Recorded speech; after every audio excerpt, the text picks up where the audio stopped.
ফেসবুকে একটা post viral হয়েছে, বগুড়া নাকি বিভাগ হচ্ছে। তো আজকে আমি যাচ্ছি বগুড়া, সঙ্গে আছে গোলাম মোস্তফা সরকার, উপহার.com এর মালিক। তো আজকে এই বিষয় নিয়ে আলোচনা করছি। তো আসুন জেনে নেই বগুড়া বিভাগ হওয়ার জন্য রেডি কিনা। উত্তরবঙ্গের প্রবেশদ্বার হলো বগুড়া, ব্যবসা বাণিজ্যের প্রাণকেন্দ্র ও প্রাচীন পুণ্ড্রবর্ধনের রাজধানী হলো বগুড়া। দীর্ঘদিন ধরেই এই ঐতিহ্যবাহী অঞ্চলটি দেশের নতুন প্রশাসনিক বিভাগ হিসেবে ঘোষণা করার দাবি জানিয়ে আসছেন এখানকার সাধারণ মানুষ ও স্থানীয় জনপ্রতিনিধিরা। অনেকেই মনে করেন বগুড়া বিভাগ হওয়ার সব যোগ্যতা বহু আগেই পূরণ করেছে, কিন্তু বাস্তবে একটি জেলা থেকে নতুন প্রশাসনিক বিভাগ হতে গেলে ঠিক কি কি আইন ও কাঠামোগত শর্ত প্রয়োজন, বগুড়া কি আদৌ সেই শর্ত পূরণ করতে পেরেছে? আজকের এই ভিডিওতে আমরা একদম সহজ ভাষায় পুরো বিষয়টি বিশ্লেষণ করব, তাই শেষ পর্যন্ত আমাদের সাথেই থাকুন। একটি নতুন বিভাগ গঠনের প্রথম এবং সবচেয়ে বড় শর্ত হলো তার ভৌগোলিক অবস্থান এবং আশপাশের জেলাগুলোর সমর্থন। বগুড়াকে কেন্দ্র করে যদি নতুন বিভাগ গঠন করতে হয়, তবে পার্শ্ববর্তী জেলা যেমন জয়পুরহাট, নওগাঁ, সিরাজগঞ্জ কিংবা গাইবান্ধার পূর্ণ সমর্থন প্রয়োজন। কারণ এই জেলাগুলোর মানুষ যদি রাজশাহী বা রংপুর বিভাগের চেয়ে বগুড়ার সাথে প্রশাসনিক যোগাযোগ বেশি স্বাচ্ছন্দ্য বোধ করেন, তবে নতুন বিভাগ গঠনের যৌক্তিকতা বাড়ে। ভৌগোলিক দিক থেকে বগুড়া এমন এক জায়গায় অবস্থিত যা উত্তরবঙ্গের প্রায় সব জেলার সাথে যাতায়াতের জন্য অত্যন্ত সুবিধাজনক। ফলে ভৌগোলিক অবস্থানের দিক থেকে বগুড়া 100-তে 100 পাওয়ার যোগ্য। দ্বিতীয় সত্যটি হলো প্রশাসনিক সক্ষমতা এবং অবকাঠামো। একটি বিভাগীয় শহরের জন্য প্রয়োজন বড় বড় সরকারি দপ্তর, যেমন বিভাগীয় কমিশনারের কার্যালয়, ডিআইজি অফিস এবং অন্যান্য সরকারি অধিদপ্তরের প্রধান শাখা স্থাপনের মতো জায়গা ও পরিবেশ। এই দিক থেকে বগুড়া অনেক জেলা থেকে এগিয়ে আছে। এখানে ইতিমধ্যে আঞ্চলিক পর্যায়ে অনেক বড় বড় সরকারি ও বেসরকারি অফিস কাজ করছে। শহরের ভিতরের যোগাযোগ ব্যবস্থা এবং আবাসন সুবিধাও বেশ উন্নত। ফলে নতুন করে প্রশাসনিক ভবন বা অবকাঠামো তৈরি করতে সরকারের উপর বেশি আর্থিক চাপ পড়বে না। একটি অঞ্চল বিভাগ হতে গেলে তার অর্থনৈতিক এবং সামাজিক সক্ষমতা থাকা জরুরি।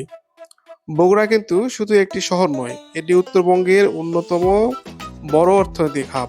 লাইট ইঞ্জিনিয়ারিং, কৃষি যন্ত্রপাতি তৈরি এবং বিসিক শিল্প নগরীর কারণে এখানে বিশাল অর্থনৈতিক কর্মযজ্ঞ চলে। এর পাশাপাশি শিক্ষার কথা বললে আইজুল হক কলেজ সহ অসংখ্য নামি দামি শিক্ষা প্রতিষ্ঠান রয়েছে এখানে। আবার চিকিৎসার জন্য শহীদ জিয়াউর রহমান মেডিকেল কলেজ হাসপাতাল পুরো অঞ্চলের মানুষের ভরসা। অর্থাৎ শিক্ষা, চিকিৎসা এবং অর্থনীতি, এই তিন প্রধান সামাজিক সূচকে বগুড়া ইতিমধ্যেই বিভাগীয় শহরের মধ্যেই সেরা সেবা দিয়ে আসছে। এখন প্রশ্ন আসতে পারে, এর যোগ্যতা থাকার পরও কেন বগুড়া বিভাগ হচ্ছে না? এখানেই আসে আসল আইনি প্রক্রিয়া। বাংলাদেশের নতুন কোনো বিভাগ, জেলা বা উপজেলা গঠনের চূড়ান্ত সিদ্ধান্ত নেয় নিকার বা প্রশাসনিক পুনর্বিন্যাস সংক্রান্ত জাতীয় বাস্তবায়ন কমিটি।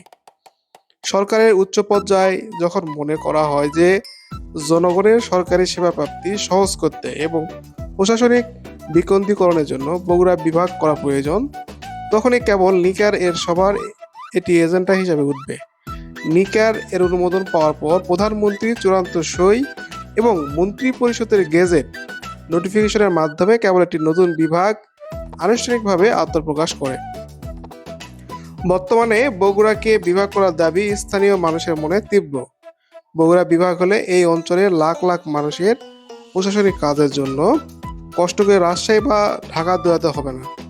স্থানীয় পর্যায়ে কর্মসংস্থান বাড়বে এবং ব্যবসা বাণিজ্যর আরও ব্যাপক প্রসার ঘটবে। তবে সব কিছুর নির্ভর করছে সরকারের ভবিষ্যৎ পরিকল্পনা এবং প্রশাসনিক সিদ্ধান্তের উপর। প্রিয় দর্শক, আপনাদের কি মনে হয়, বগুড়াকে কি একটি অবিলম্বে বাংলাদেশের নতুন বিভাগ ঘোষণা করা উচিত?